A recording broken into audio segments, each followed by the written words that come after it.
Umetoka uje umeambiwa.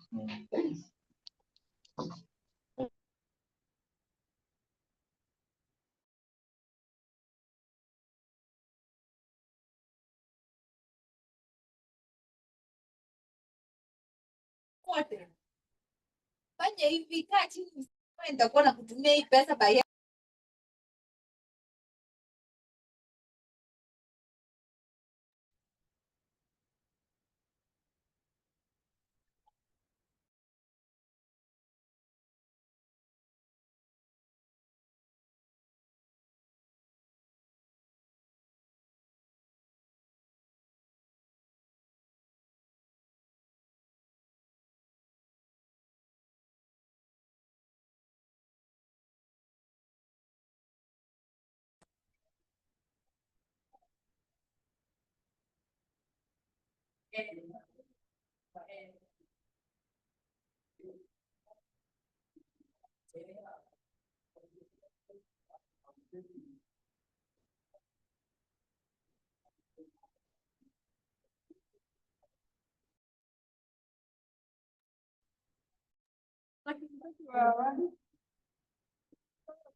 Aquila?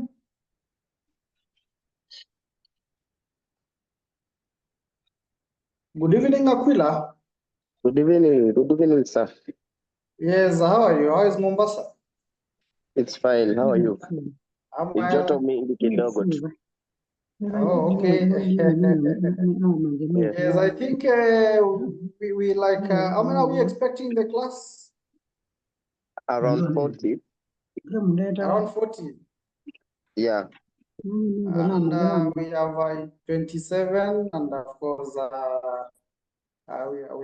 also have Mr. Choge, so we have around 25 in class. Mr. Choge, good evening.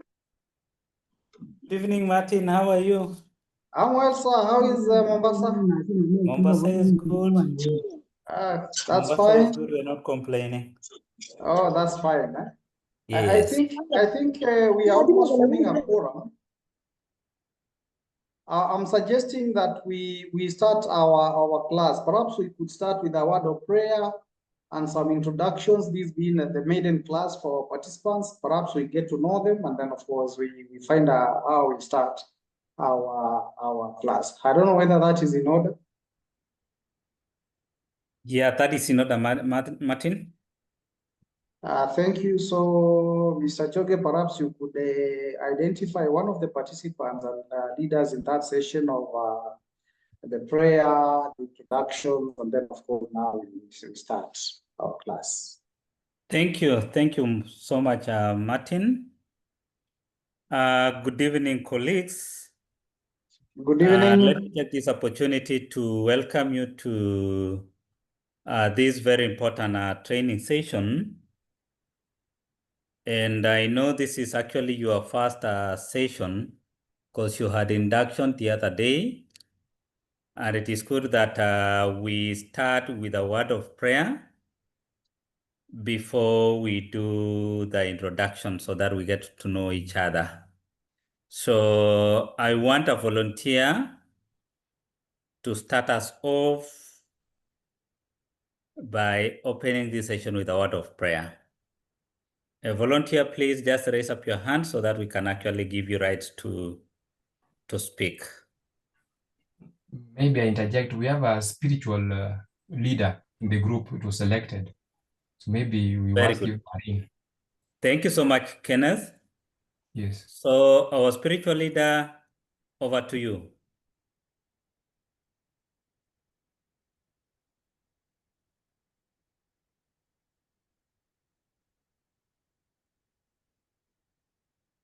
Our spiritual leader, please, if you are in, and if he or she's not in, maybe Kenneth, can you actually take over?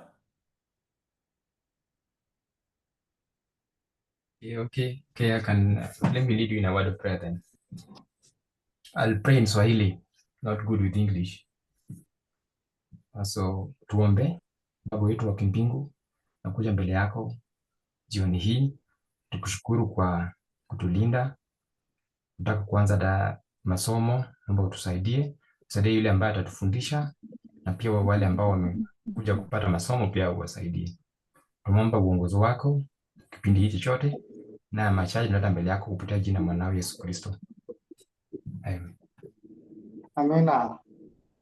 Thank you so much, Kenneth. Now I want us to, I can see the numbers, we are about 30 to mean that we have about 27 of us who are on board. And I'm told we are about 41, 42 there. This is a class of around 41, 42. And I don't know if we can actually introduce ourselves so that we get to know each other. I don't think we will take much time. It is good that we get to know each other and then we proceed. So let us start with Kenneth, because you have already talked. You can actually just say your name and your county where you are, where you work.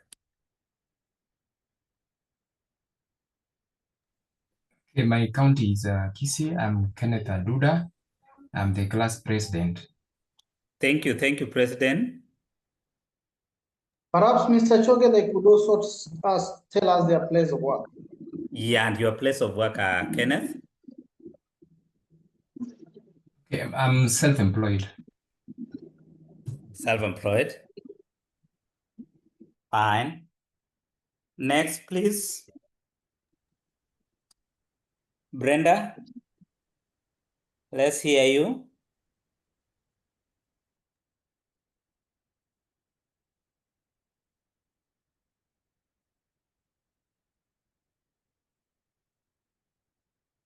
Please, when I call your name, you can actually respond so that we move fast. Brenda Njagi, go on.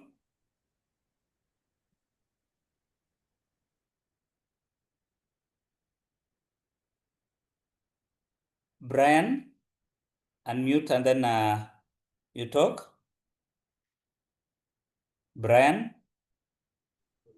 Hi team, trust everyone is well. My name is Karani Brian, current class vice president. I'm a trainer at an institution called Nairobi South College based in Kitengela, Kajiado County. And Karibu sana, Brian. Thank you. Paul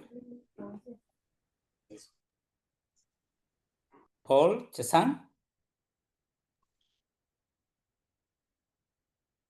Unmute and then you talk. I'm Chesang, CSO SNE, Special Needs Education, Laikipia, Kirima Sub-County. Oh, karibu sana, Paul from Laikipia. Silfanas. Yes. Thank you so much, Karibu. Silfanas. Yes, thank you. I'm Silvanus Kilonzo, Makueni County. Makueni County. Which institution? Just based in Makueni County at HQ. Okay, karibu sana, Silfanas Kilonzo. Yes, thank you. Brenda.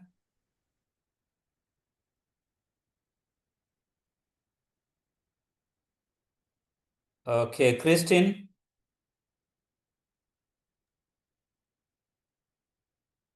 Christine, unmute and then you talk.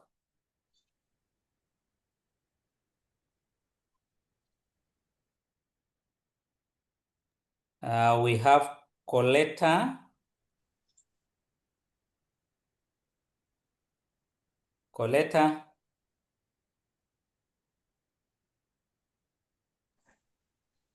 From Makueni County, Instructor Uvileni VTC. Thank you so much, Coletta from Makueni. Then we have Damaris. Good evening. I'm Good Damaris evening. Kimani. I'm Damaris Kimani, Kimende High School, Kiambu County. Oh, karibu sana, Damaris from Kiambu County. Then we have Daniel. Daniel. Good evening. I'm Daniel Kisuna from Wata VTC, Makueni County. Makueni County. Thank you so much, Daniel from...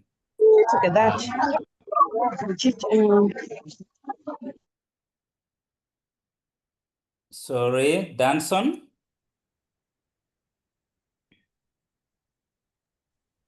Good evening. Good evening. I'm Danson Wamutira from Haiti Domba, Kirinyaga County. Thank you, Dorcas. Your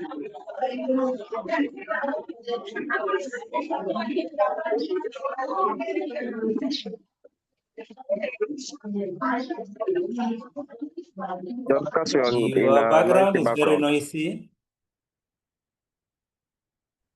Good evening. Good evening. I'm Dorcas Dena, Kawala VTC, Makueni County. Thank you so much, Dorcas. We come to Dorcas Mukuvi. Good evening. Good evening. I'm Dorcas Mukubi, Matindine VTC, Makueni County. Thank you, karibu sana. Esther. Esther?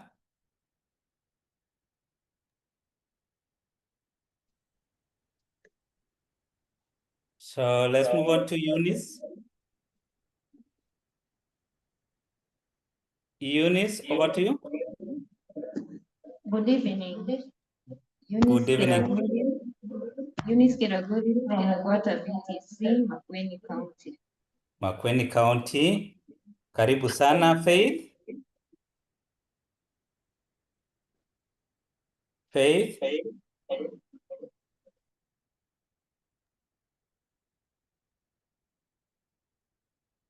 Faith. Good evening. Good evening. I'm Faith Kwamboka, Rebegals from Kilifi County. Karibu sana. Karibu sana, Faith from Kilifi. Asante. We have Gloria. Torakisha. Good evening, I'm Gloria Maro from Kajiado County. Thank you. Over to you, Grace.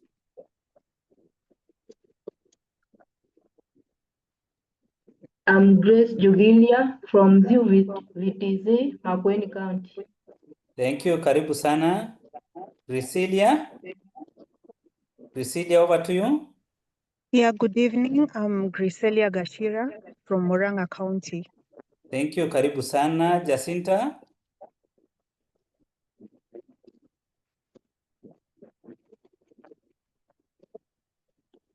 Jacinta, over to you. Good evening. I'm Good Jacinta, evening. Makueni County, Spring Hill VTC trainer. Thank you. Karibu Jacob, over to you.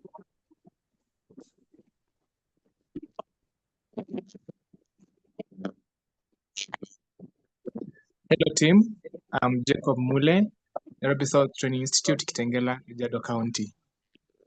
Thank you. Thank you, Jacob. Jacqueline. Good evening. My name is Jacqueline Ouma from Kajiado County. Which organization? I'm a fashion designer. Thank you. Karibu sana, Janet.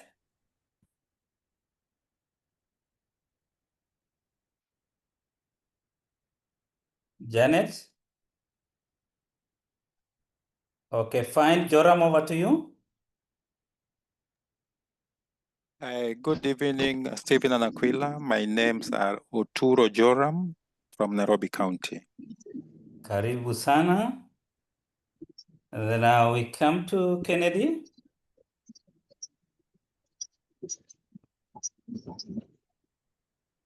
Kennedy.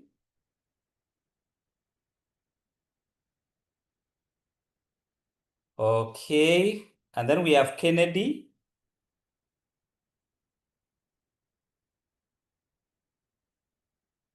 Fine. Maria. Over to you. If you can hear me. So hello, sorry, my name is Kennedy Njagi from Kajiado County, Director Silvershine School. Oh, karibu sana. Karibu. Thank you. Then Mary Maina. Good evening. My name is Good. Mary Maina, Nairobi South Training Institute, Kitengela, Kajiado County. Karibu sana. Mary Kenari Kialo. Karibu.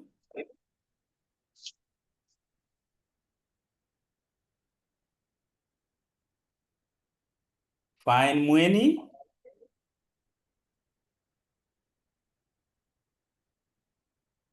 Mweni Masula, lecturer Aiti Ndomba.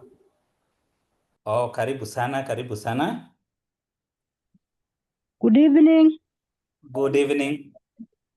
Mary Kennery, Makueni County, Kanundu VTC. Thank you. Nora. Nora.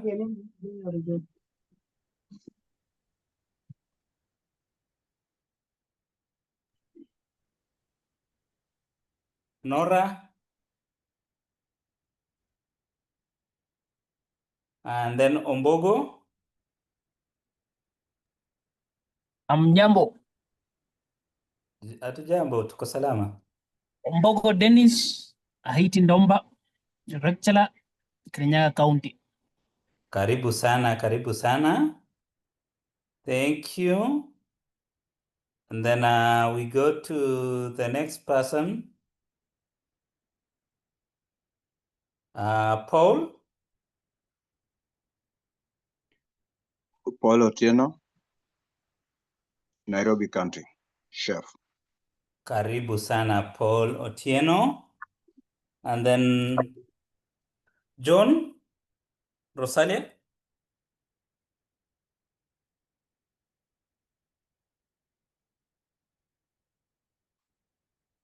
Fine. Silvanas, over to you.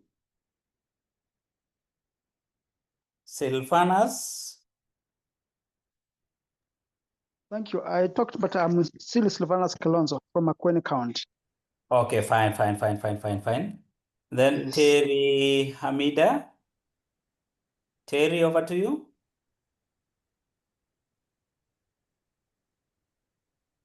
Okay. Victor Odhiambo, over to you.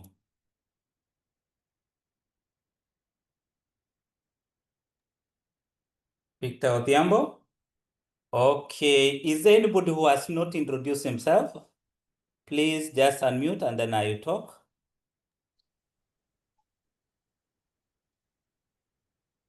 Okay, and then I'll assume that everybody has introduced himself. I can see we are now around 41 members in the room, to mean that we are 39 in the house, assuming that nobody is using two gadgets, and therefore we are 38 in the house. So allow me, team, also to take this opportunity to welcome you to this very important session. For those who joined when we had actually started, I'm Stephen Chogi, working with Kenya Education Management Institute. On board, I have two of my colleagues. One, the Deputy Director in charge of Education Management, and our system admin, ICT, Bwana Aquila. Aquila, over to you. Say hi to our participants.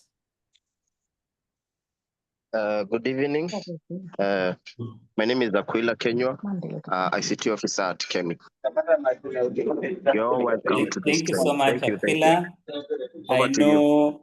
I know our participants will interact with you a lot because even after this session here, they will be calling you, trying to actually sort out 1 or 2, 3 things, issues concerning connection to our learning management system, which is very important. And that is where we will be actually submitting our assignments.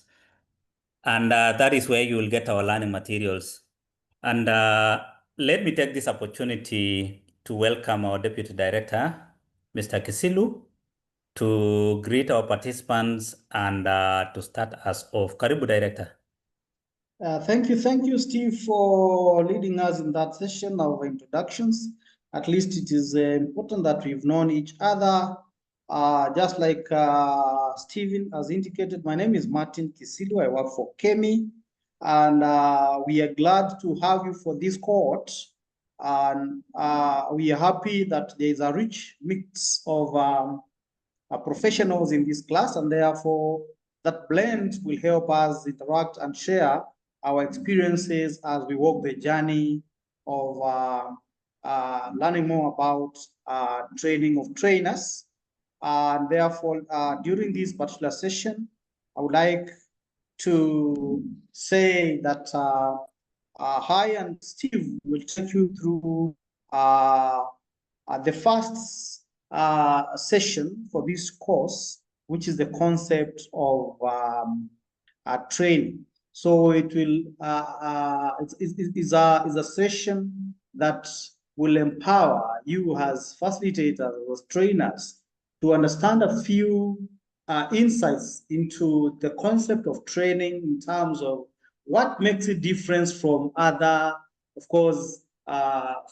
modes of sharing information like teaching, and perhaps what principles are anchored in this particular concept of training. And therefore, it will lay ground for more discussions on what this course entails. So we are glad to have you on board, and at least it's our hope that we journey together. Feel free to raise issues where you feel that there are issues that you need to raise through the coordinator, Dr. Rebecca, and ensure that the sessions are quite interactive by also ensuring that you give feedback on how the sessions are. We have on board our ICT. It's our hope that during the first induction session that you are able to learn more about the LMS, because majorly for this kind of training, we will be sharing a lot of information via the LMS. So allow me to start our session. Perhaps it is important that you will let me know if you can see my screen on your end, so that at least even as we start our sessions, then I am aware that we are on the same page. So perhaps Aquila, you could confirm to me whether you can. It's visible.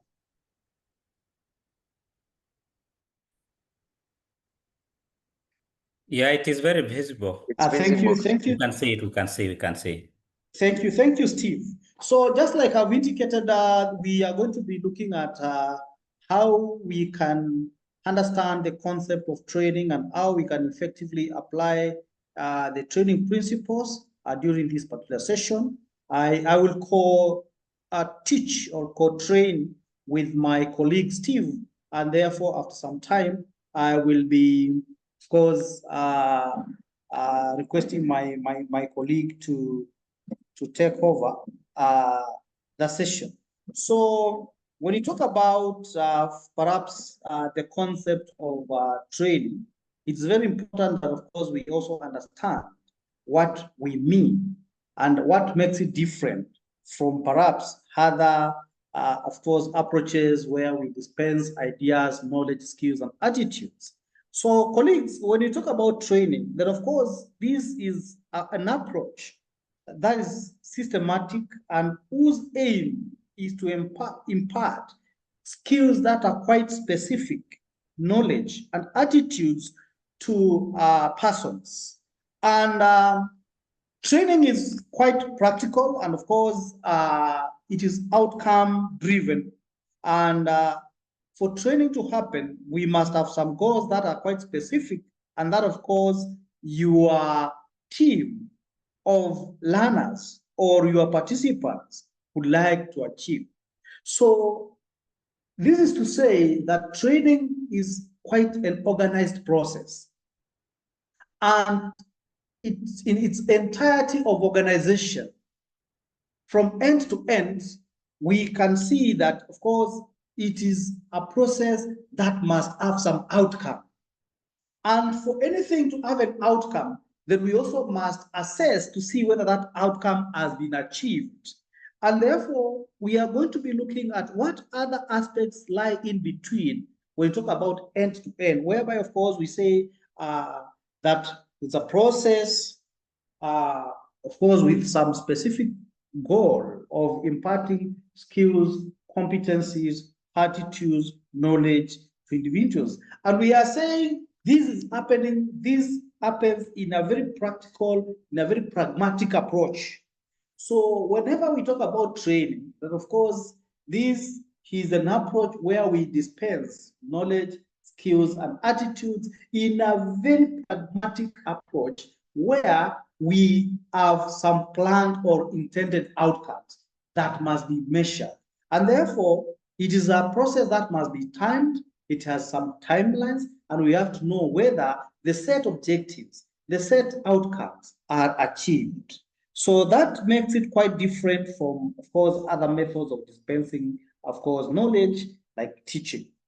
And therefore, what is the importance of training in the process of facilitation. We say that whenever we are training, we are facilitating the transfer of knowledge, skills, attitudes, competencies to your participants.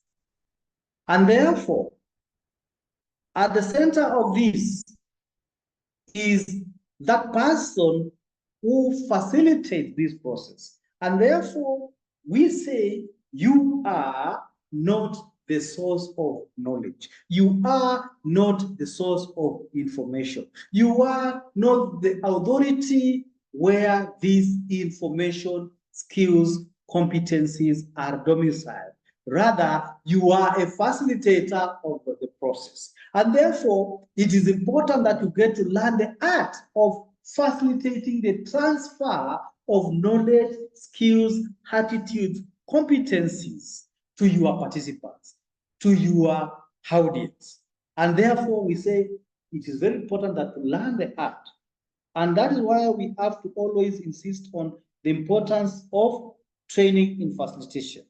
And therefore, we say to achieve this, we must use some interactive methods. And you as a facilitator, you must enhance learner confidence and enable them to tackle professional challenges that, of course, they go through in the process of learning effectively. This is to mean that you stand in between knowledge and your audience as a medium or as a person or as an entity that only facilitates the transfer of that particular information. And that makes it very different from, of course, now other, of course, methods of passing, of course, knowledge, where, of course, sometimes you loosely find that, of course, when you are teaching, sometimes it might be like you are the source of knowledge, source of information, but that is not always the case with training. And therefore, you will assume, moving forward, when you train as a trainer of trainers, you will actually assume the role of a facilitator, and you'll require some requisite skills, competencies for you to effectively facilitate this kind of process. So, what could be the key features for you as facilitators? For you to facilitate effectively, it is important that you must learn that training encourages what we call active learning. And active learning, of course, is a case where you constantly engage with your audience. You are able to learn and be and work together a journey with your audience, a journey where you don't lose them, a journey where you walk with them from the start to the end. And therefore, you must foster collaboration. You must ensure that you collaborate with your audience. You must ensure that you constantly endeavor to add value to your presentations. And this is actually possible when you also get feedback from the audience. So you must aim to create what we call participant-centered learning environment. That environment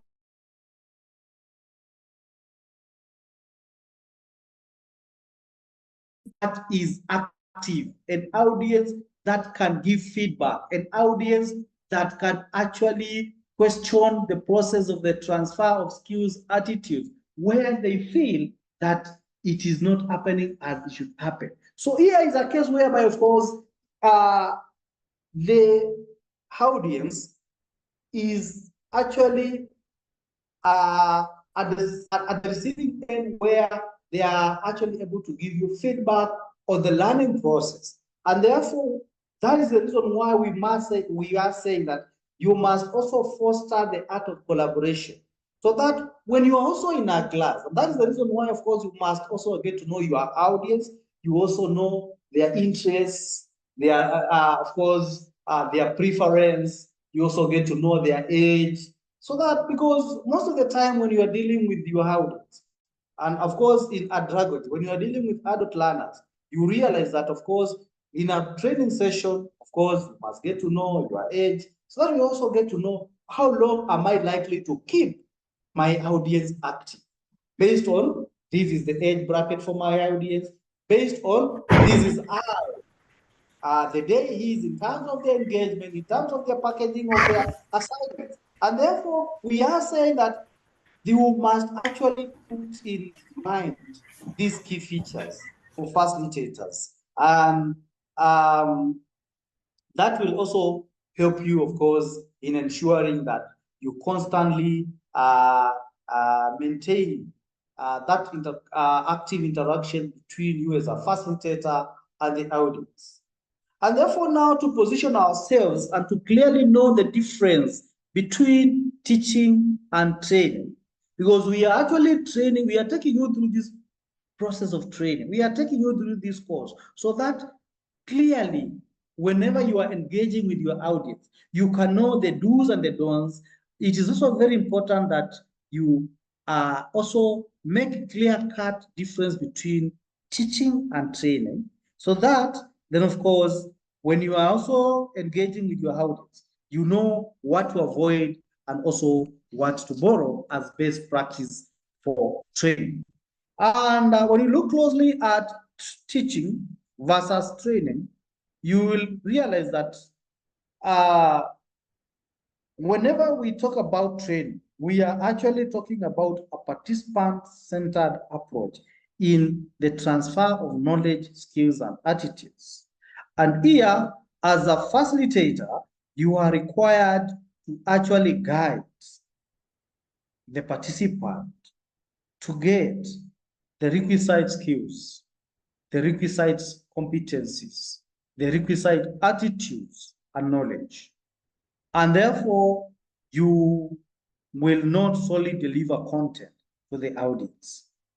This is the only way in which you can actually ensure that your audience is actively involved in the process of getting these skills. And you actually ensure that you have an enriching learning experience for your audience. So that's the reason why from the onset, I have always said that you are a pivot, and a pivot that only facilitates the transfer. You stand in between knowledge, skills, attitudes, and your audience. And for that to happen, you only facilitate the process and ensure that you adopt what we are calling a participant-centered approach, because always it's important that whenever you are getting to your audience, ensure that you also get to learn from them. Remember your audience, of course, in terms of knowledge, they are not a tabula rasa. Of course, you expect them to have some knowledge, some skills, some ideas about what you are also facilitating about. And therefore, make it an enriching engagement that is collaborative and that is participant-centered.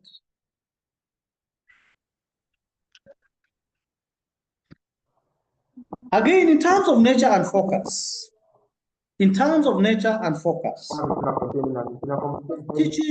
involves the transfer of broad knowledge and theories. It is not pragmatic. It emphasizes on long-term intellectual growth. While in training, of course, the focus is on developing specific practical skills that aim at immediate application of and measurable outcomes. That is why we said, of course, the process of training, of course, is timed and it must have some specific outcomes. And these outcomes are intended to ensure that your audience is ready for even professional tasks. You are all from some professional background.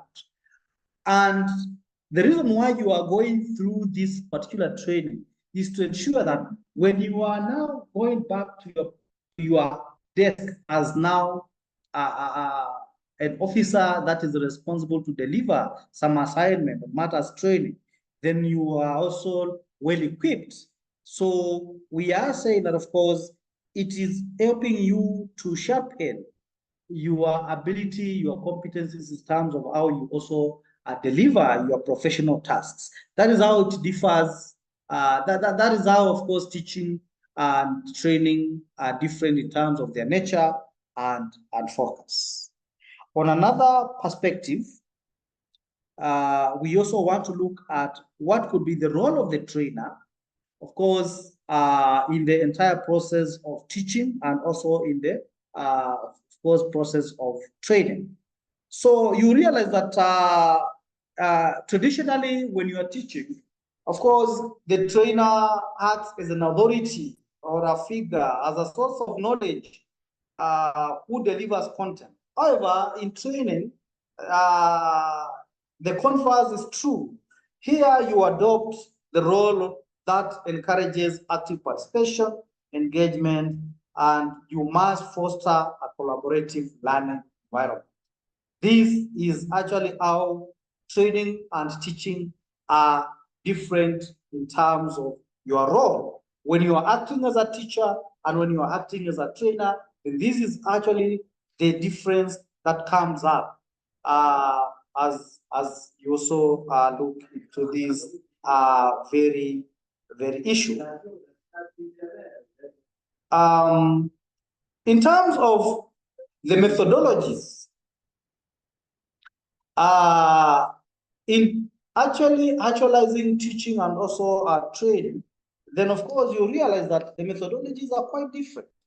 Teaching will often utilize the traditional methods like lectures, readings, presentation of notes, theoretical discussions, and of course, these will act as the primary methodologies of delivering knowledge and skills.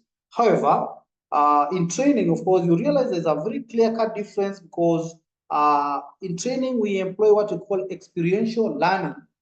And experiential learning is quite practical learning.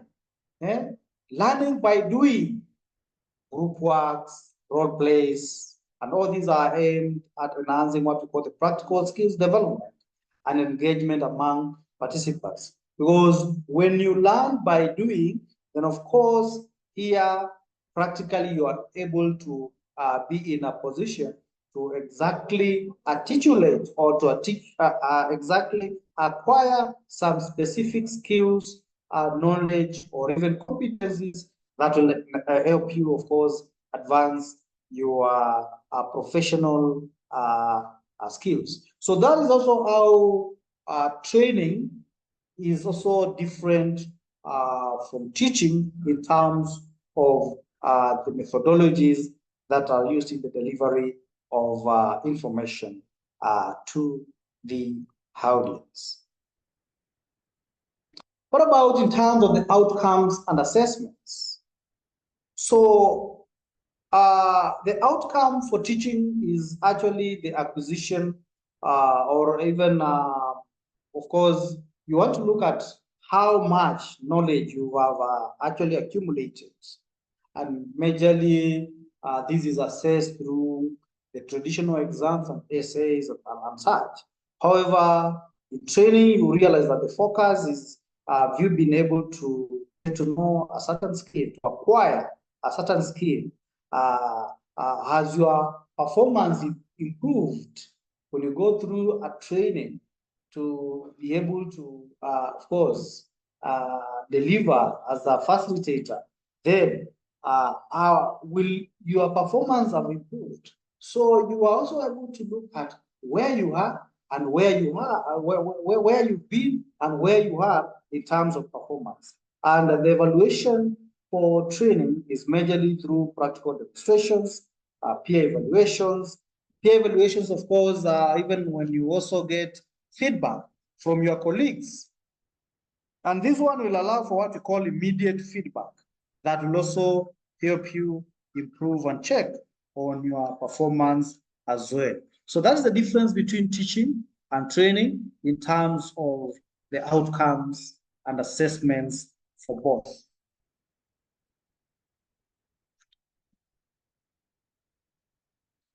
So colleagues, I would like to invite my co-presenter, Stephen Choge, to take us now through the principles of learning. And of course, this is what, of course, is the anchor of the background of training, it is important to learn that even as you take your participants through a training session, then of course, there are those aspects that of course you must also employ as a trainer. So this forms the backbone of every training that you'll undertake moving forward. These are principles that you must keep at the back of your mind. These are principles that you must keep as you prepare for any training sessions. You make sure that you constantly make reference to them. They will help you sharpen your skills, your competencies, your knowledge on matters training. So over to you, Steve, to pick up from this point and take us through the principles of learning. Thank you so much, Martin. Perhaps you can allow me to stop sharing my screen. Then you can also share your screen from your end and pick up from this point. Thank you. Thank you, Steve. Thank you so much. Once again, colleagues, allow me to actually embark on this, the remaining areas. I know Martin has actually done the bigger part of this session, where he has actually given us the insights on the difference between teaching and training, which is very important. We now have a clear understanding of what teaching and what training is. And at the same time, also, very important part that he has actually told us on the role of a trainer stroke a facilitator when it comes to what we want actually to understand as trainers of trainers. So you know your role. Remember, it is about getting this difference so that we have a clear way of how we can implement our work. We differentiate teaching and training. That is why we have been given clear roles of a trainer. And then, very important, again, in what he told us, is on the development of the learning outcome. Because in whatever you are doing, you must know exactly where you want to take your participants to. And there is no other way that we can get a clear roadmap if we don't set straight learning outcomes of what we want to achieve and what you want your participants as a trainer to achieve. You have been told we are running away from teaching to where you are facilitating, and very important also in what he mentioned is that the participants or the people you are training are the main people who are driving that learning in that session. Now, I want us to look at the principles in training delivery. And then we will also look at the strategies that enhance retention of learning.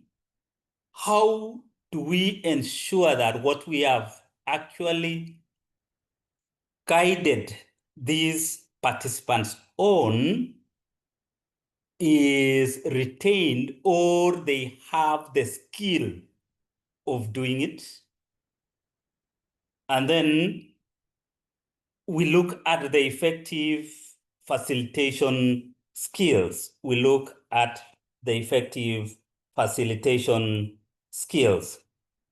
Allow me, team, to share my screen so that we move. And if I heard him very well, he mentioned that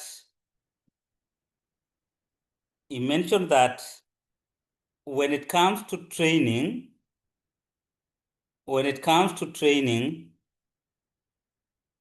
then it is actually the learner to take the center stage when it comes to training. It is the learner who actually takes the center stage, that it is driven by the participant himself and not the trainer. So, in other words, what I want us to have a clear understanding of is that as a trainer, I don't know if you can actually see my screen from your end. I can't see it. Okay, fine.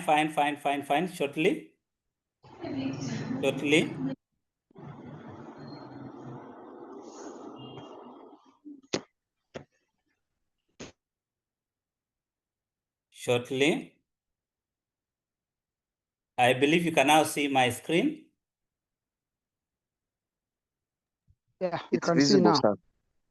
Yes, thank you. So I believe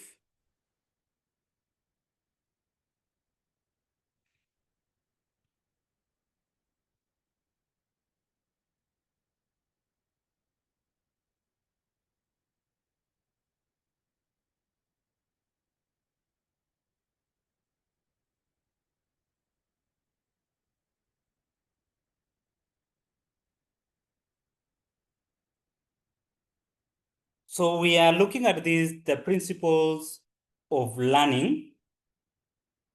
And you'll find that we have the key principles of learning when it comes to training. And I'm not going deep into this one here.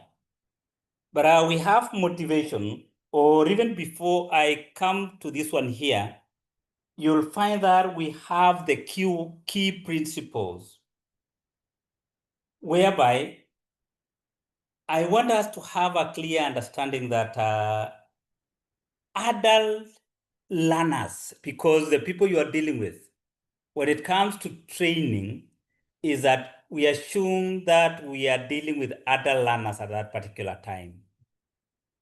And adult learners are expected to be self-directed. So in other words, in all that we are doing, be it them or you as a facilitator, respect is so key. Respect their experiences and autonomy. That is so key. Number two, we are also saying that adults bring prior experiences. In other words, we are not dealing with theoretical issues. Rather than we are actually dealing with real life situations. And therefore, when we talk about prior experiences, then you know that these are people who know a lot. They know a lot. But then, they know a lot. What is it to you as a trainer? And therefore, what is there is that you use it as a learning resource, the knowledge that they already have. And thirdly, and very important also, is that learning is problem-centered. By the time people come to you, they want actually to solve a problem. Unlike any other curriculum that we are saying it has been developed, and therefore this is the formula. No, in training, we are not talking about the formula. Even if you are training people on how to cook, you are actually telling them that you must measure this and this and this and this.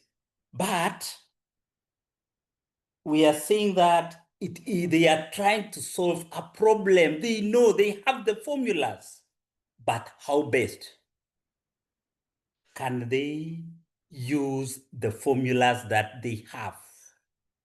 And that is why we are saying use real life case simulations for it to make sense. There are people who have the formulas, but they can't actually think about it, or it can't be practical to them. That is why we are saying use real life case simulations. And that is why when it comes to training, it is very important that let it be hands-on, let it be practical, let them talk, let them give you their experiences. And as they are doing so, you get to understand even where they went wrong. And you give them the solutions. We are also saying that learning is experiential. And this one is real. When you hear something, you forget it very fast. Definitely, you forget it very fast, just when you hear it. And when you do it, it becomes something that you'll remember forever. You know that I did A, B, C, D. Then there is the issue of relevance, and it should be immediately. So we are saying that adults learn best when they see value and immediate use. When you see a value and you immediately use it, then it becomes relevant to you. When you see a value and you keep it, it becomes irrelevant to you. And very important also is about participation, which actually enhances learning participation. And how best can you expose them to participate? Let them be the ones driving the learning. Let them discuss. I've told you, let them tell you how they use the formula, and then you see how best or where they failed, and you bring in. You now help them to understand, to have a clear understanding of the formulas or the information they already have.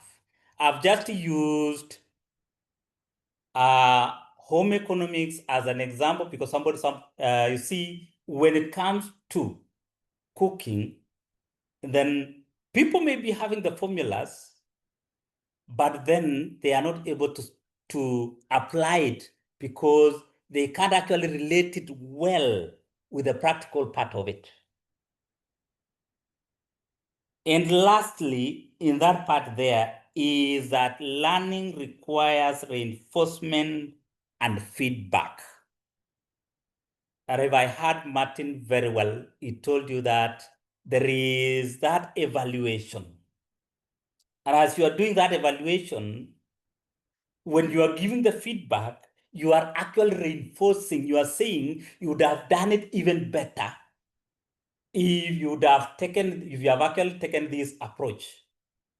So we are saying that practice, feedback, and follow-up sessions reinforces mastery of a skill. That one will reinforce mastery of a skill. Now, when you look at motivation, we are saying that other learners value motivation that connects training to real life application. And that is what I have mentioned. That relevant training enhances engagement and ownership over learning, increasing participants' commitments to mastery of whatever you are doing or the skill that you are giving them. So when you engage them more, the more they also get the concepts, the more they get the skills. And that is now, it becomes a reality that, oh, then the formula that I was given can be applied like this. The information that I was given is something that we can apply in real life situation in this manner. Again, very important is the feedback. As you are listening to them, and I remember I started by saying that let us also respect the opinion of each and every participant. And even you, as they will also learn to respect it. Because let us stop supplying them with knowledge, but let us be people who are just giving feedback in whatever they want to clarify. And even before you give the feedback, allow the plenary also to give their feedback. And if you do so, you'll find that instead of you giving only one solution, you'll have, like for our case here, all of us who are actually 41, 42, 43, we can have responses as many as 42. Other than if you wait for Mr. Choge to give you the response or the feedback. But that clarification from the instructor is very important. What am I trying to say? That as an instructor, you should always be ready. Prepare well as you are instructing or as you are giving support, as you are leading. Mark the words I'm using. You are leading the learning process, the training process. You are not the supplier of knowledge, but we are co-creating together. Discuss. And remember the principle that I've actually given some few minutes ago, that when I do, I remember. But if I listen, it can stay in my memory maybe for some few minutes, and I forget. I can tell you from my own case, I do something theoretically, it can be active in my mind for less than 15 minutes or 10 minutes. And it evaporates. It will come back to me again after maybe 2 days, but I'll use a lot of energy to remember. But eventually I'll remember. If I don't actually write it down, it may even disappear forever. So what am I trying to say? That the practical part of it doing is very important. Reinforcement. This is where you must actually come out strongly, giving positive reinforcement, which actually encourages desired behavior among the participants. Because everybody has an idea, but if it is not reinforced, it can be dormant idea. Are you getting that? It can be dormant idea. And when it becomes dormant, it is of no use to us. It is sleeping somewhere. Only it needs to be utilized by you giving back that feedback. Reinforce.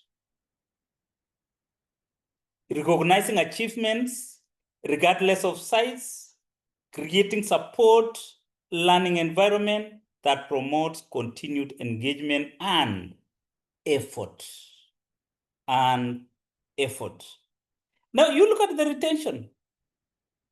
We are saying that retention strategies like storytelling enhances memory.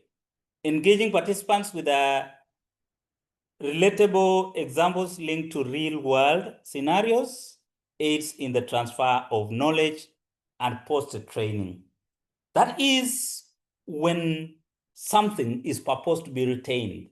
But how are we going to talk about retention if you are not reinforcing and if you are not giving them time to give their input, because they should actually take you how best they understand it. And even the other now will have a clear explanation. Now, there is the issue about practice. And we are saying that hands-on experiences is crucial for applying knowledge. Simulations and role plays empower learners to confront real-world challenges.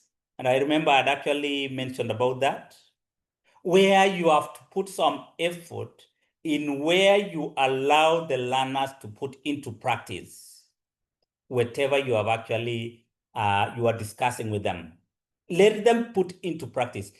Let me give you an example of most of the universities that actually train the participants, but then every time they have a learning session, the conclusion of it is the practicum part of it. I know quite a good number of the universities in our country who are doing that. Go to some of these universities like Strathmore, and you will find that every after the sessions, they have the practical part of it. You must write something. You must give something like a term paper, even if it is then you explain to your colleagues. And it is not something that you'll take it home. It is part of learning for that particular day. In other words, they are giving more time to the practicum part of it. That is what the education system in this country is actually coming up with. Competence-based education is supposed to be like that, purely. And thank God that we are there. We are still, maybe we are still building on it, but we are there already.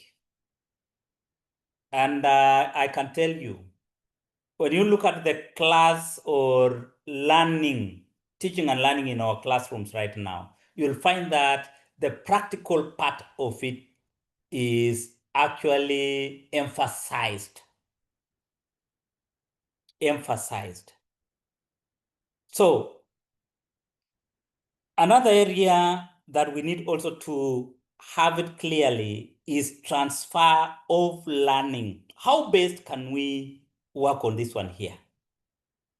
Allow your participants to participate. And that is why even you are in, when you are in any training, avoid having large groups.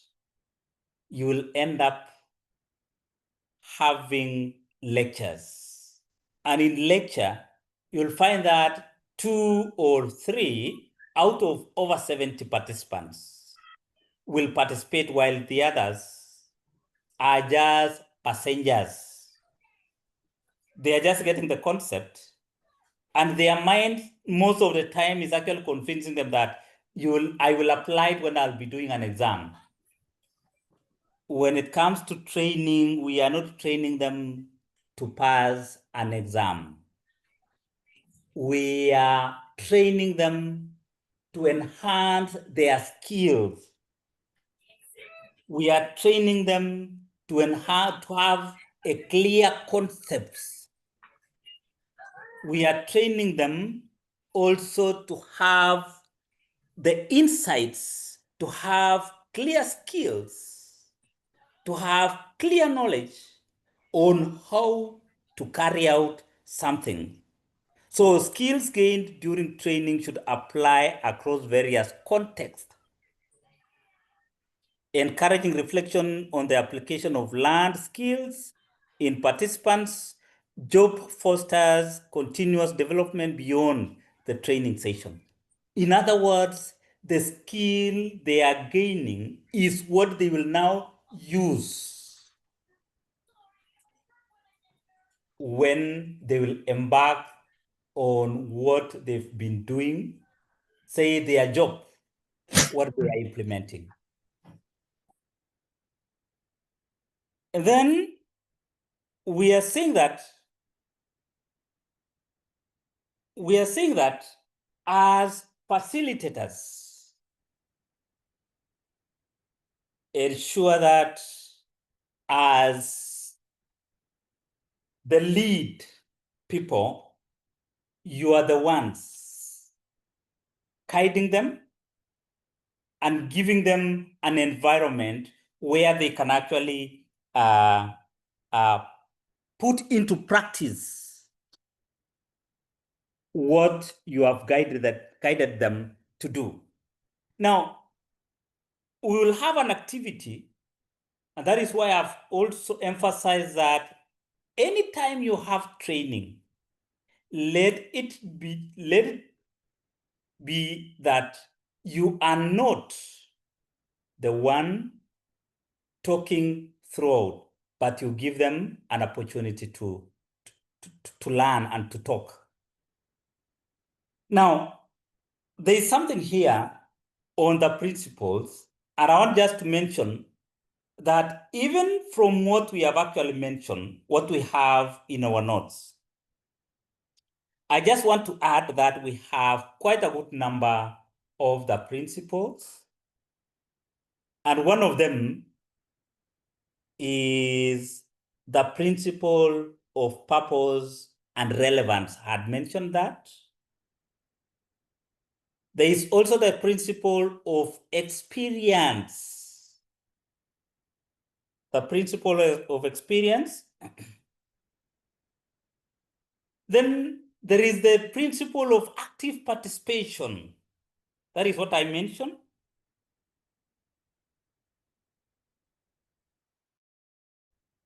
Then the principle of practice and reinforcement. Then motivation. Then there is also the principle of individual difference. Individual difference. Others are fast learners, others are time takers, but they will all arrive at a point. That is what we want them to do. Then we have also the principle of readiness. They should be ready to learn. They should be ready to learn. Then the principle of feedback and evaluation. Remember, Martin talked about the feedback. He talked about the evaluation. I've also talked about the feedback, and I told you that it is very important. Then there is also the principle of transfer of knowledge. I think that is among the last ones that we discussed. And then lastly, the principle of retention. That is about almost over 14 principles that we have actually mentioned. And I believe you have noted that. Now, Buena Aquila, how many are we in this? How many are we in this world right now? 36. We are 36. Yeah, so in other currently, words, 36. So we will have, excluding us. we are 36. So we are 33. Yeah, currently, yeah. Yes. I want you to create for us 3 groups. 3 groups.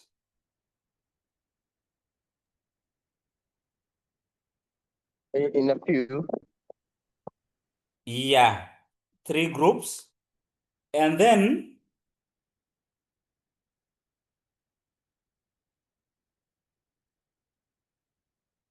I want you to take note of question number 1. We are told that in our groups, discuss the principal significance in facilitation. Mr. Choge. Yes. Mr. Choge. Yes, Aquila. I'm somewhere the network is a bit fluctuating. I'm trying to treat its.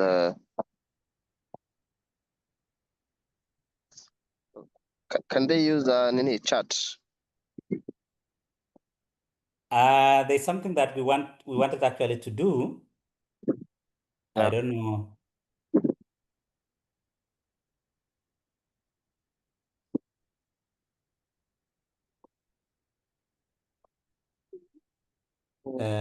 Are you able to create or I'm trying to press the button. It's not working. I think it's okay, the no network on my problem. Yes, no problem. No problem. No problem. I know the network where we are. By the way, we are with Aquila in almost the same place, not actually the same place. It's in the other side. I'm in this other side. And I know the network today here is a challenge. For our dear participants, now the principles that we have actually talked about.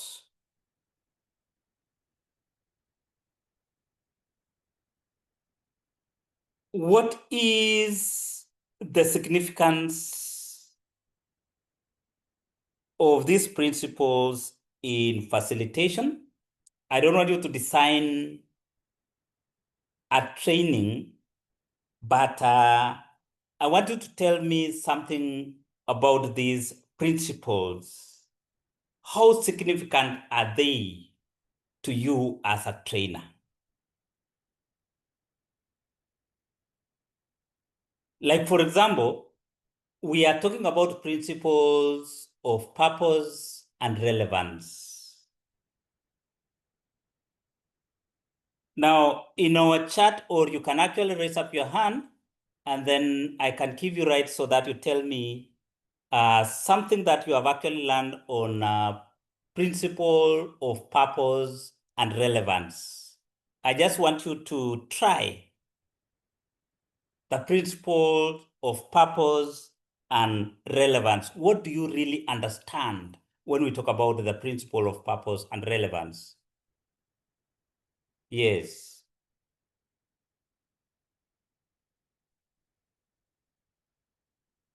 Yes. Yeah. Yes, we are there. Anybody please raise up your hand? I've talked about the principle of purpose and relevance, and I want us to discuss around 3 of them as a team. Where you can actually write on the chat, you can do so, but I want somebody to tell us something about the principle of purpose and relevance. Yes, good people, let us have an active class. Let us interact. Let us share together what you know. And one good thing with adult learning is that all answers are correct. And at the same time, we are saying that we respect each other's opinion. And I remember I started by saying that. Please raise up your hand. Very good. Michael, unmute. Michael, you can unmute. Yes, yes. How are you? Fine, fine, Michael. Yeah, thank you. So, I want to mention something small about the principle of purpose and relevance. Yes. Yes. So, what I wanted to say is, as a trainer, during the process of designing or coming up with a training program or a course, it is important to bear in mind that the target audience, in many cases, those are adults.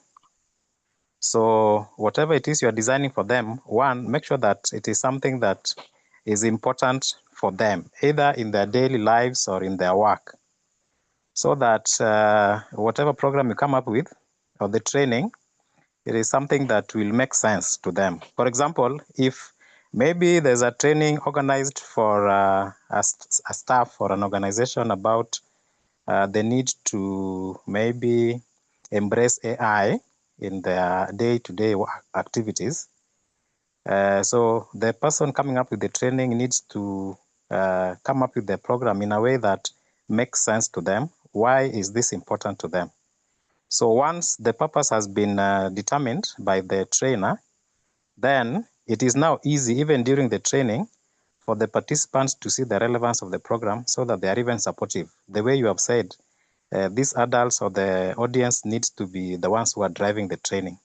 So we need to come up with something that is useful to them, that makes sense, so that it becomes relevant and even gives the trainer easy time to facilitate and present the knowledge. Thank you. Perfect. In other words, what Michael has told us is that you must have a clear roadmap, that this is what I've designed. These are the objectives. This is where we are moving to. This is where we are. Actually, we will have a stopover.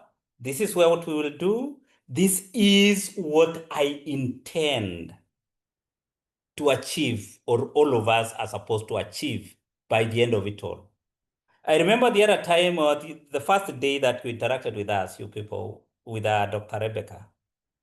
She gave you a clear roadmap of what this training will actually will entail. What this training have? What do we have in this training? What is required from you as a participant? And what will you encounter on the way? What are you supposed to do? What do you expect from the trainers and the coordination from Kevin? That I know most of us, even before you started, you were not aware that we are going to interact with the learning management system, that the library will be open to you. And when the library is open to you, then what are you going to do? In other words, the moment you see the LMS, then it tells you that you must respond to some activities here and there. In other words, when Martin told you about evaluation and feedback, that it means there is how they are going to measure it. Have you really added value to what you really want to be? Or you leave the same as when you came in? In other words, there is something that you must do. Thank you so much, Michael. Somebody else? Somebody else, please. You can lower your hand now, Michael. Thank you so much. Let me, yes. Kenneth, unmute. Okay, just to pick from where Michael stated, I would like to talk about the once you have you've talked about having a clear roadmap, what you want to do, who will do what, and the expected outcome. One part that has also touched me there is when you are now, once you have that clear roadmap, how do you apply this relevance in your training? This part which maybe I would like to talk about is something called co-creation. Now the participants share challenges, design solutions together. There's where now we are tying this learning objective which you talked about to the professional development. And there's also things like when you're giving like examples, you talked about using real life examples, things like case studies where the working environments for the participants, those are very important. Alafu, the scenarios also should be customized to or tailored to the classroom situations, the students. I also heard you talking about that. So only that I will talk about. Thank you. Thank you so much, Kenneth. Thank you so much, Kenneth. Let me still give somebody on that area of purpose, of the principle of purpose and relevance. And then we move to another one.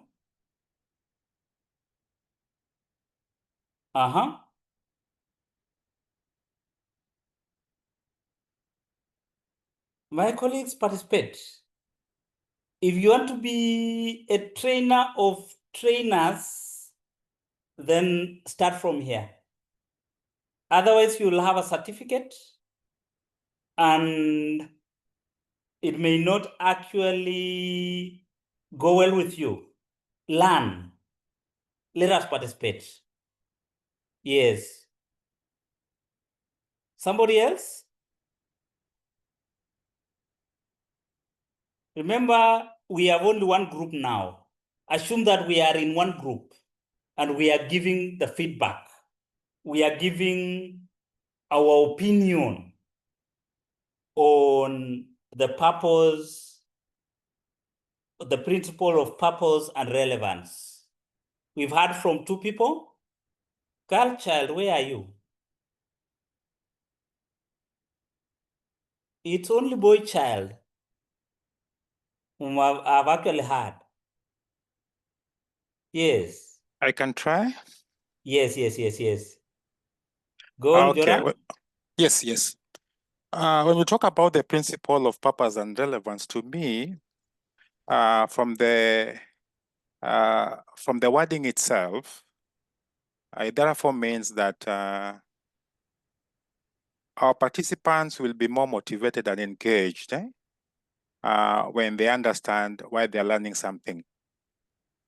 And most importantly, how it connects to their lives. A scenario in case is assuming an organization has done some retrenchment and a training has been called about financial prudence and management. I believe most of the employees who have been retrenched will purpose to attend. Why? Because of course there'll be a package at the end of the day before they're let go. But there's the issue of how best do I use these finances after I've left the business. So as long as participants feel, what is it in for me? At the end of this engagement, they are more likely to concentrate, participate, and engage themselves in the conversation.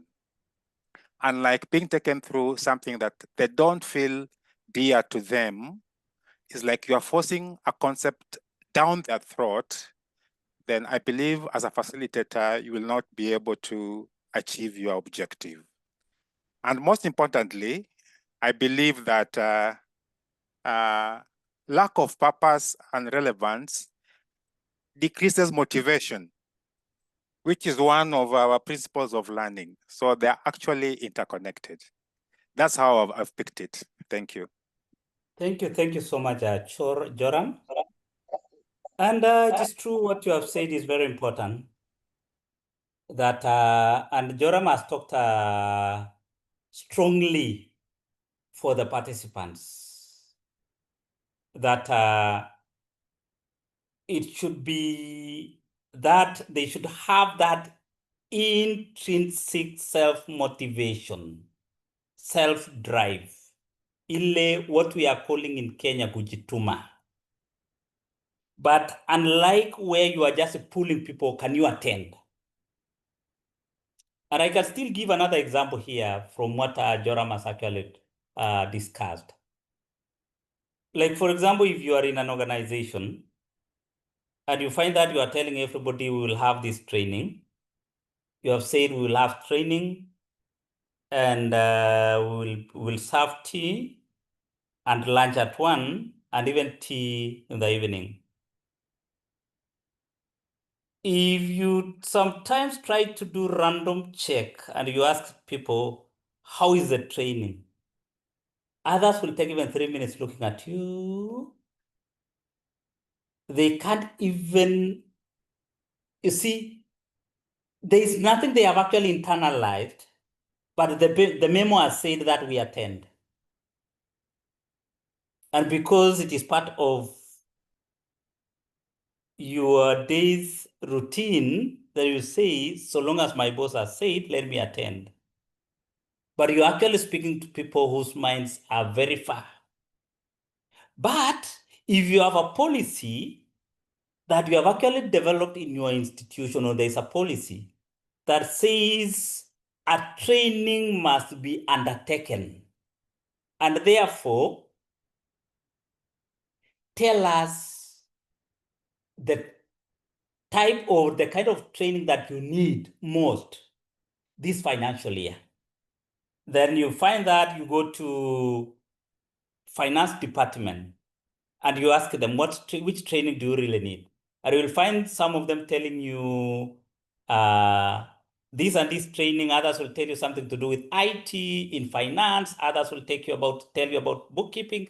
Then don't actually pick them and say, so long as we have done the training. Categorize them as per their needs. That is exactly what Joram was trying to explain to us, that the participants should be driven by their needs. Thank you so much. There's somebody else who had actually raised up his hand. Sorry, I've taken some time actually reinforcing what Joram had explained. And that is a very strong point, by the way. Very strong point, Bwana Joram. Somebody else before we move to another one. Now let me pick another one. There is a principle of practice and reinforcement. The principle of practice and reinforcement. Let me just hear from two people. Let me hear from two people or three people. The principle of practice and reinforcement. Please let us participate. The 36 of us, please let us participate.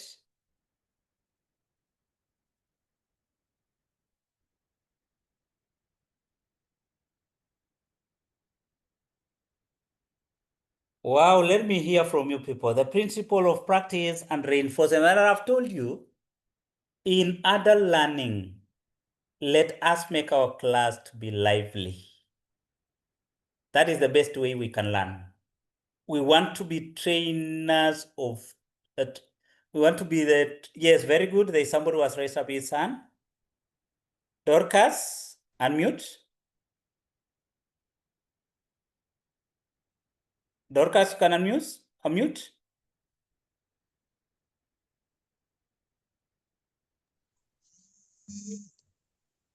Dorcas, if you can unmute. Hello. Yes, we can hear you. Go ahead. Okay, according to my understanding, yes, the principle of practice and reinforcement, they work hand in hand to ensure that trainees move from theoretical knowledge to competent performance in real work settings. And this ensures in building competence and confidence. It also encourages improves retention through experimental learning, and also active learner engagement is also involved. It also increases the learner motivation and self-esteem and builds a positive learning environment. That's my understanding of that principle. Thank you so much, Dorcas. Thank you. She has actually mentioned something about the hands-on. And I remember we talked about that if you want it to be practical, let us participate. Let us participate. Somebody else, thank you so much. Thank you so much. Another person on the same principle of practice and participation. Principle of practice and participation. Let me hear from you. Changamka watu wangu, changamka. Yes, thank you. We have two people. Let me start with Gloria and then I'll go to Mary. You can unmute. Gloria? Yes, so thank you so much. According to what I've understood in this principle, it's whereby you, after going through the session with the participants, you allow them time to go through discussions and actually review what they have learned or even put it into practice. For example, you used an example of cooking mostly. So if it is cooking where it's a cooking session where your participants are supposed to cook, you need to allow them enough time to be able to understand the concept. And then it also helps to reinforce, like, so that the concept that they've learned, they're able to understand it better, and they're able to remember. It's easier to remember a practical session than just a pure theory session. Yeah, I think that's what Thank you so much. Thank you so much. Is it Mary or yes? You can unmute, Mary. Okay, thank you. My thinking when it comes to practice and reinforcement is that you have to allow the trainees time to perfect what they are learning, because training is a process, not an instance. And so there should be room for errors. Reinforcement means reviewing and assisting the trainees to perfect the areas which they might be finding challenging. Yes. Thank you. Thank you so much. There's somebody else. Kenneth?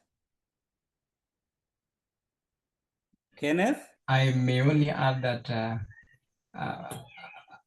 for another, to encourage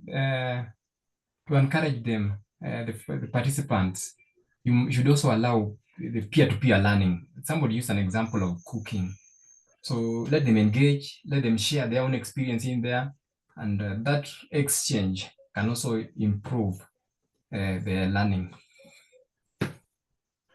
Thank you so much. And you'll find that everybody, all of us here, there are some things that when you hear about them theoretically, then it is something that you can do it. But when it comes to the practical part of it, then you realize that you are doing the opposite.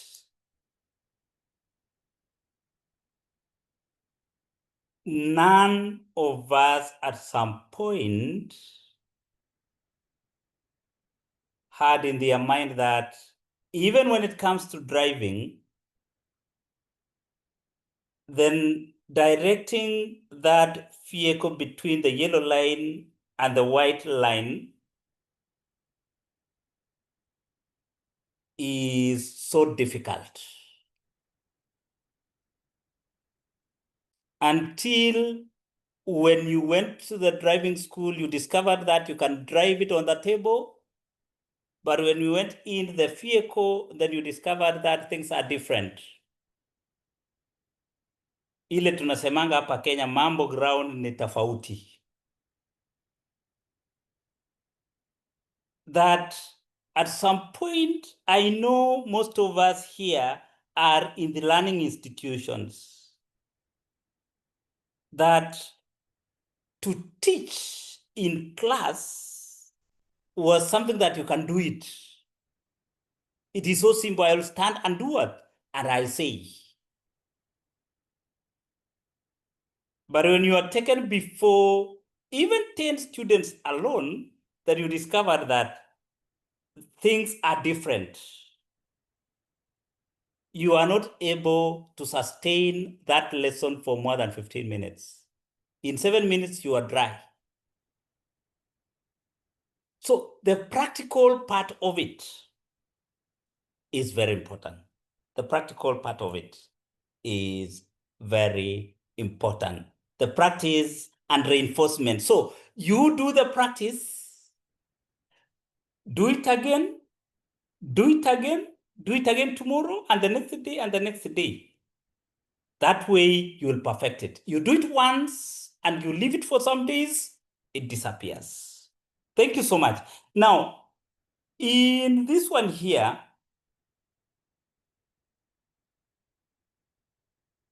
we are saying, allow me to share my screen again.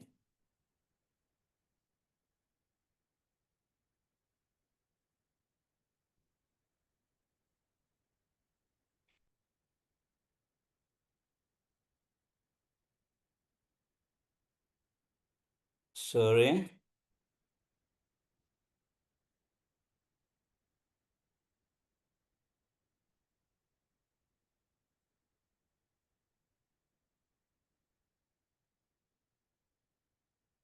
Sorry, I think there's something wrong.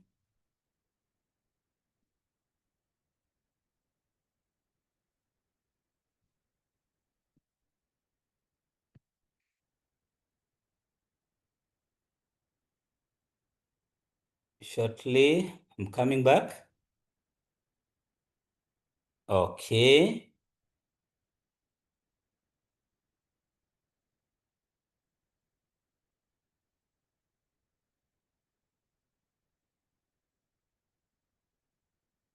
Now, the first question was actually talking about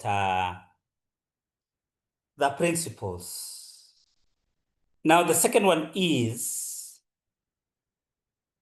by applying the land principles, participants let us propose actionable strategies promoting shared problem solving and innovative solutions for common obstacles in training session.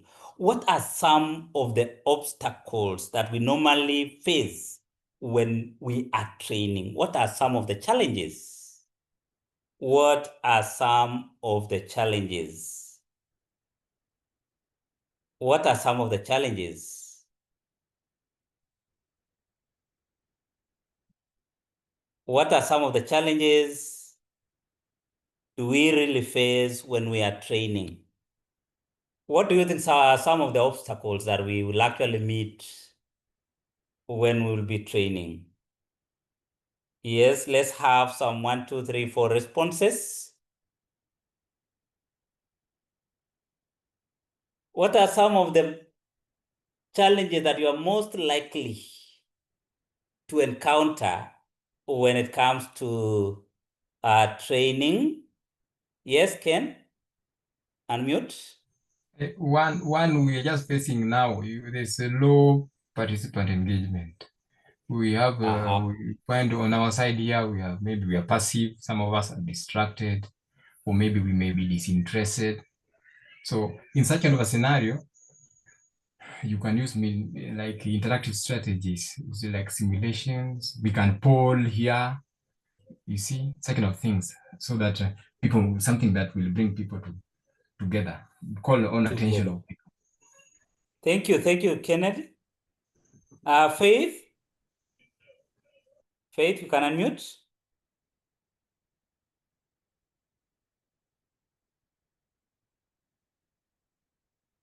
Yes, you can unmute. Yeah. Another challenge you can face during training, sometimes you cannot be able to effectively measure the delivering of the content. And Yes. another challenge, you can have an cooperative audience. Yes, and cooperative audience. Good, thank you. Thank you, and then I'll respond to it also. Daniel, you can unmute. Okay, another challenge you can face during the training is whereby you find that the trainers lack, in most of the institutions, they lack the modern equipment, and you are training with the outdated. So when you talk of the modern equipment theoretically, how to they will meet the modern equipment, which they are not in use in our institutions. Thank you. Yes, thank you. Damaris, unmute.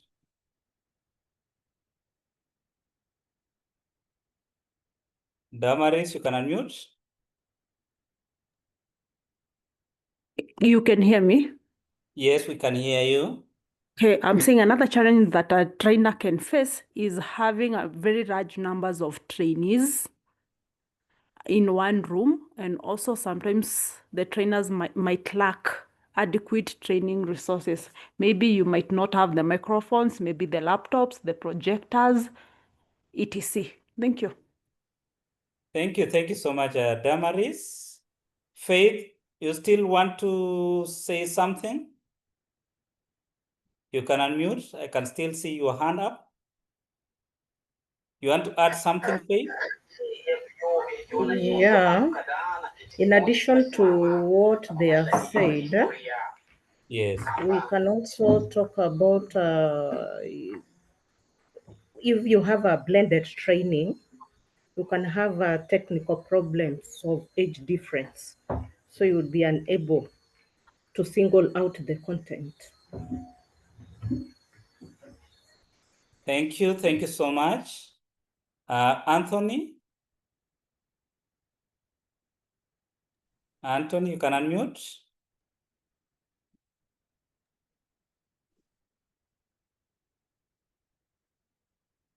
Anthony, can unmute? Unmute. So another challenge we have is that we have different entry behaviors of our learners. So we find we have from 4 leavers, we have also dropped from standard 8. We have others who do not complete the primary schools. So you find that when you are delivering the content, we have very little audience. Thank you. Thank you. Thank you so much for your contribution. And let me start by just actually adding on what Anthony has actually mentioned. Having different entry behavior of the learners. In other words, what we are saying is that we need to have a clear understanding of the people we are actually taking them through. So that we take care of each and every learner's needs. So, because you see, let us not assume that they are all at the same level. So that we can have a specific group being handled differently, a specific group being handled differently. So let us not actually put them all together at once. You have mentioned about the materials, you have mentioned about the interest of the participants. Let me just actually pick from there. That when the interest of the participants is low, that is when, as a trainer, you'll have a lot of challenges because you are training people who are not willing to open up. When it comes to training, it is so different from teaching, because in teaching, you are actually giving them the basics, the knowledge, the skill, the concepts. But when it comes to training, you are purely upscaling their skills. You are reinforcing their skills.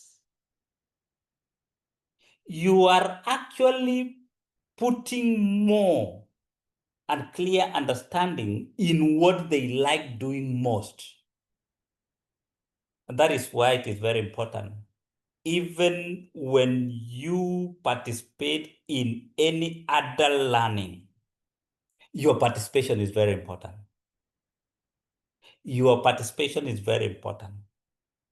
And this is not something that somebody has actually declared that it is like that.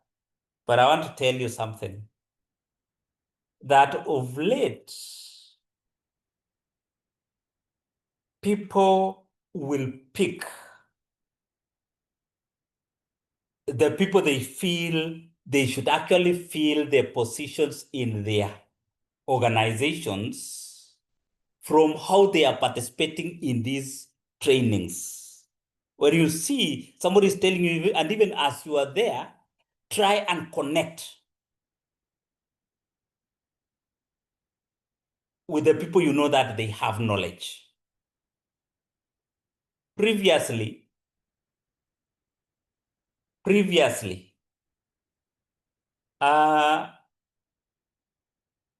some schools were using the grades and they started looking at how comes that school A is scoring A's in this subject. And they start asking, is the subject teacher in that institution among the markers? Then they say, yes, a team leader. And we call him to come and be a motivational speaker to this class for that subject. And then they are gauging the way the teacher is doing. And eventually they tell him, are you willing to join us in our school? Don't mind so much how you will come to our school. We call it poaching of the staff. That is what, again, even these international companies are doing. They see a performer in another institution and they wait as they are seeing their contract is coming to an end. They tell him, don't renew, we'll give you a package higher than. So what am I trying to say? Participation whenever you go to these trainings, like the TOT here that we have, be part of the people who are participating. It can be part of your interview sometimes. I can be asked from somewhere that I want somebody who can train on this and this. And I can say, oh no, yes, I think I trained somebody from Makueni. I think I trained somebody from Nairobi. I think I trained somebody from Garissa. And he was participating very well. This is the number you can talk to him or her. You see? It has more advantages when we participate. And as you are participating, you are also reinforcing your knowledge. Thank you so much. Let me go back to our presentation so that we can actually conclude our session.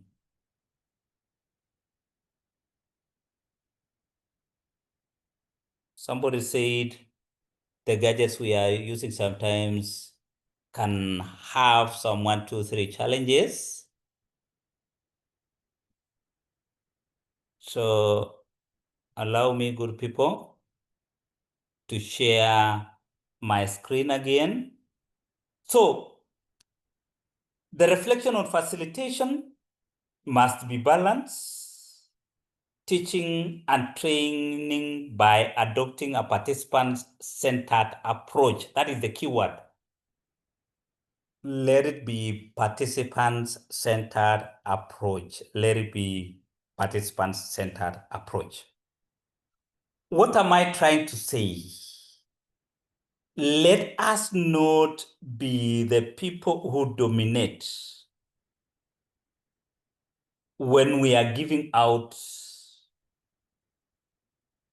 whatever you are training your participants on, but allow the participants to participate, to talk.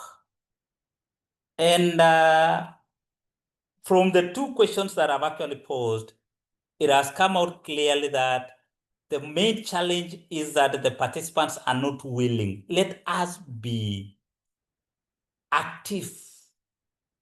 We are training you to be trainers of TOTs. Please participate. Participate. So in conclusion, we are saying that training is not solely about knowledge transfer.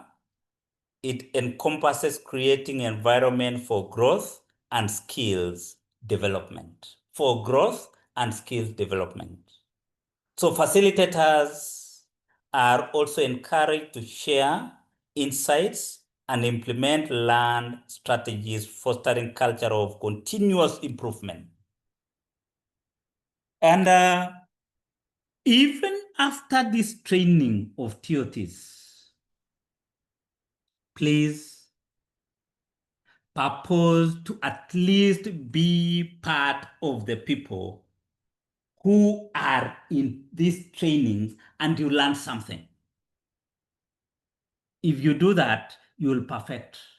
But even as you are doing that, train, practice on it. Don't say, I have not been engaged by people, or there was an opportunity, but they were not paying anything. Just to go there to gain your skills. And as you are doing that, let me tell you, somebody will notice your effort. Somebody will notice your effort. So, in a nutshell, what we have said is that when it comes to skills of effective facilitator, number one, and I want you to note this one down. There must be active listening from you. Active listening from you. Number two, and very important, questioning and probing. Number three, very strong one, summarizing and clarifying issues. And of course, you must actually try and manage the group well. What we are calling managing group dynamics. You must control. Let the sessions you are leading, let the sessions you are training be organized. And also very important, how do we handle difficult participants tactfully? And I know we don't have difficult participants. They have a lot of, see, can say they have, how do I actually put that? Because I want to run away from the word difficult. They are challenging. They can challenge you. And then giving and receiving feedback. Giving and receiving feedback. What are the do's and don'ts when you are training? Number one, the do's. Encourage participation. And I'm glad since we actually started today, we have talked about encouraging, we have encouraged you to participate. Number two, maintaining naturality. Three, use participants' experiences. Let that one be your tool. Then be well prepared and flexible. Be well prepared. Don't dominate the session. Don't also ignore participants' input. Don't. Don't be judgmental. And at the same time, don't rush through without checking understanding. Those are the issues that I want you to remember. The do's and don'ts, and then the skill of effective facilitators. Please, with that, we have come to the end of our session. And if there is any question, then you can raise, and then we will call it a day. Any question, any clarification?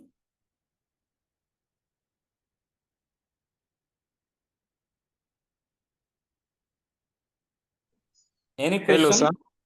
Hello, yes. sir. Yes. Go on. On my side, my name is Victor.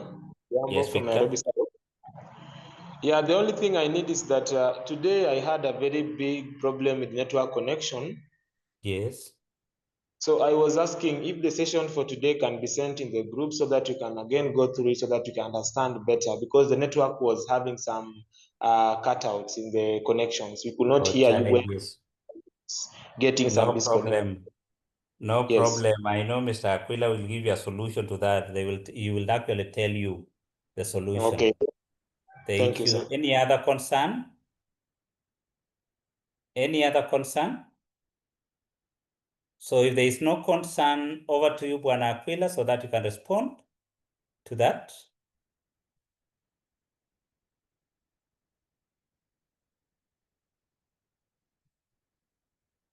Bwana Aquila Kinyua, if you can hear me. Yes, I can hear you, sir. Yes. That Othiambo had network challenges, and I'm telling him I know Aquila will respond to that. Okay, I'll send the video recording for this session. Perfect.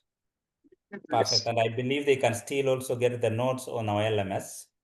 Yes. Also, they have to log in to do the assignments. It's Yes, mandatory. exactly. Exactly. Yeah. So, Bwana Odhiambo, you can see our notes are also in our LMS. And that is why I told you you have to log in also to on our LMS so that you respond to the activities that we'll actually post there. It is part of the course requirement that you must meet. Thank you so much. I believe we have answered Odhiambo's. And sorry for that, Odhiambo. It is all over. That is why even our system admin was in a challenge when it came to network. So it is there. It is there. So if there is no other question, let me request one of you to lead us in a word of prayer. Our spiritual warrior, our spiritual leader, please. Over to you so that we end the session. It's now 7:32.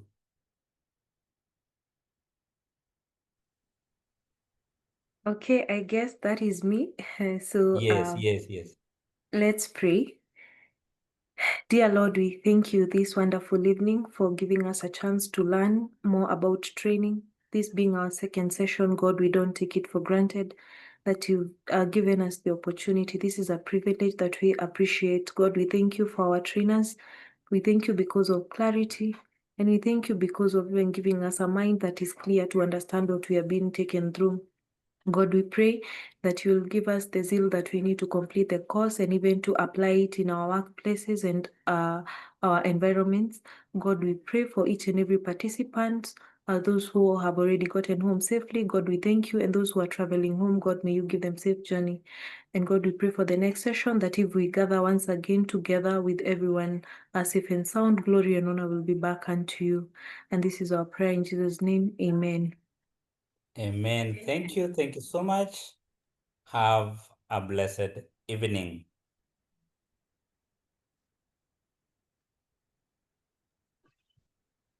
My fellow Jamaicans, brothers and sisters across the African continent, distinguished members of the international community, and most importantly,